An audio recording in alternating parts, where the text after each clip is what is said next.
اداکارہ حمیرہ اصغر کے بھائی نوید اصغر نے پردہ چاک کیا۔ پردہ اس خاموشی کا جو پچھلے کچھ دنوں سے ان کی بہن کی موت کے گرد لپٹی ہوئی تھی۔ ان کا کہنا تھا کہ حمیرہ میری چھوٹی بہن تھی، اسے مالی پریشانی نہیں تھی۔ لیکن میڈیا نے ایک اور ہی تصویر دکھائی، ایسی تصویر جس میں خاندان کو لاش سے لاتعلق ظاہر کیا گیا۔ نوید اصغر کہتے ہیں کہ پولیس کی تحویل میں لاش کی حوالگی ایک طے شدہ عمل کے تحت ہوتی ہے، اور وہ چھپا اور پولیس حکام سے مسلسل رابطے میں تھے۔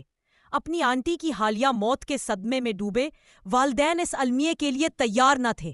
انہوں نے کہا کہ ہماری بہن آزاد تھی، اپنے فیصلے خود کرتی تھی۔ 7 سال پہلے کراچی شفٹ ہوئی۔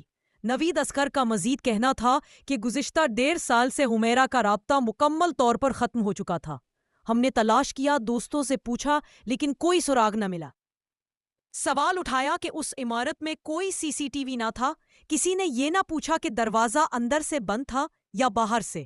ان کا کہنا ہے کہ اس کیس کے ایسے پہلو جو کہ نظر انداز کیے جا رہے ہیں کی جانب بھی رخ ہونا چاہیے۔ Daily media, Lahore.